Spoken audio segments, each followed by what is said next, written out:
The corporate media is not only helping cover up for Joe Biden.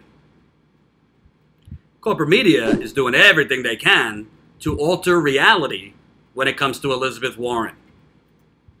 Let's take a look at this.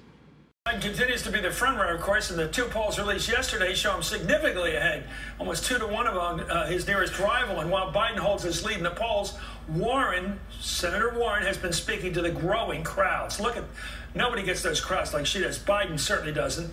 Last weekend, she saw her largest crowd yet. Her campaign estimated that was 15,000 people out in Seattle. Warren's crowds have also caught the attention of Trump, and that's now. Nobody gets those crowds. You know, give credit where credit is due. We're not saying that Elizabeth Warren isn't getting decent crowds. She is. She is. Nothing wrong with saying she is. But when he says nobody's getting these crowds, well, this is just one. They tried to say Warren had a bigger crowd at the Iowa State Fair than Bernie, but look at the pictures. They had to remove those white tents to make room for Bernie. That is Elizabeth Warren's crowd. That is Bernie's crowd. No tents.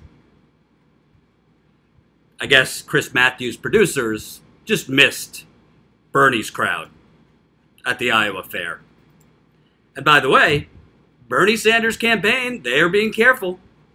They're not going down that road of criticizing Elizabeth Warren. But this is an official campaign statement, but I think this is relevant. This from Winnie Wong, who works for Bernie's campaign. Not to rehash it, but this is real. You know, campaign people don't willy-nilly speak out if they don't think the campaign wants to push back. So, I'm not saying that's an official Bernie Sanders campaign statement, but what I am saying is that is a pretty, I mean, she's in the Bernie Sanders campaign. She's not a volunteer. She's a paid advisor. And she's pointing out, no, Elizabeth Warren's not getting bigger crowds. And by the way, you don't have to, we're not knocking Warren's crowds. She ain't my cup of tea. Warren's not my cup of tea. What's so ridiculous about this is the corporate media propped up Trump. The corporate media propped up Trump to the point of no return, to the point where people got an impression, oh, this is this supernatural movement. People got this impression that Trump's larger than life. People got this impression that Trump is serious. And that helped get him massive exposure to people. But what the corporate media is trying to do now, by both basically making believe that that what we're seeing from Joe Biden is just gaffes, is what they're trying to do is also make it seem like Bernie Sanders has no campaign. Bernie Sanders doesn't even get crowds. Bernie Sanders doesn't have momentum. Bernie Sanders is so 4 years ago. That's what they're doing, because it's very easy, if you're an ethical journalist, to find visuals of Bernie Sanders crowds versus Elizabeth Warren's crowds.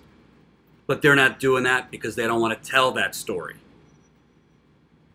Need any more proof? Take a look at this, folks. A large lead for all of the Democratic frontrunners there. Tell us what this news means for the president. How seriously are they taking these numbers? I mean, what Harry was pointing to with the economy, I think that, that number is problematic for sure for the president, because this is the... Did you see anything wrong there?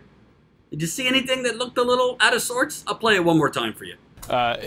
Tell us what this news means for the president. How seriously are they taking these numbers? So apparently, Bernie Sanders beating Donald Trump in a head-to-head poll by 14 points, and Elizabeth Warren beating him by 12 points. Apparently, 12 is larger than 14. So 12 is up here, and 14 is down here. See how that works? And by the way, this is head-to-head polls against Donald Trump. So, in fairness, Elizabeth Warren right now in that poll was beating Donald Trump by 12 points. That ain't bad. Not too shabby, I'd say. But Bernie Sanders was beating him by 14 points. Somehow, on CNN's graphic, Bernie Sanders was below Elizabeth Warren. I saw the people on Twitter, oh, you know, producers make mistakes. A mistake is one time, a mistake is two times. Is he really? I've seen this happen on MSNBC and CNN multiple times. And not to take credit or anything, but I spotted it that day. I tweeted out, hey, CNN, do you not understand how math works? And, yeah, not that, you know, CNN is following my feed or anything, but just 2 hours later. These are also some really interesting numbers because part of Joe Biden's strength has been this case that he's making to Democratic primary voters that he's the most electable. But take a look at these head-to-head matchups in this Quinnipiac poll. Almost every single one of the Democratic frontrunners are beating Donald Trump in a head-to-head matchup. Biden with a big lead. Bernie Sanders, 53 to 39% over President Trump, as is Elizabeth Warren, as is Kamala Harris, as is Pete Buttigieg. So Democrats right now believe that they've got a strong case that... What a crisp graphic, you know, where numbers make sense, where you got Biden up at top, Bernie, who apparently isn't electable, and it'll be a landslide. Trump will win with a landslide against Bernie Sanders. Oh my God. They put up a graphic that is clearly wrong. The anchor sees it on air. Okay, sometimes, let's say a producer does make a mistake. The anchor has the monitor right in front of him. It's the anchor's responsibility if there's a mistake to say, oh, not be disrespectful to their producers, but like, oh, we made an error, it's supposed to be this. He don't say a word. And then, not to say that I'm, you know, dictating CNN's coverage here, but I happen to tweet out this mistake. And 2 hours later, it's corrected on CNN. I mean, honestly, if I had more time and Jen had more time, God knows you don't have no idea all the work we do behind the scenes to grow this company. I could watch CNN all day. I'd have to have IVs hooked up to me to be able to take it.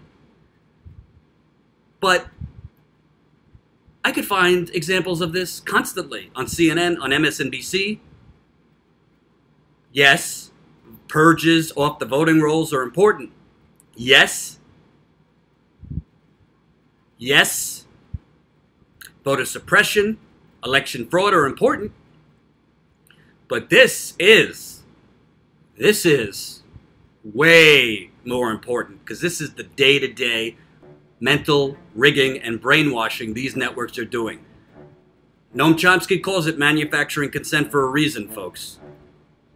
Hope you enjoyed that last video. Hop on over to statuscoup.com where you can sign up for our email list and become a member for as low as $5 to $10 a month. Membership is how we grow. That's statuscoup.com/join. And remember, join our email list so we can grow the revolution with you.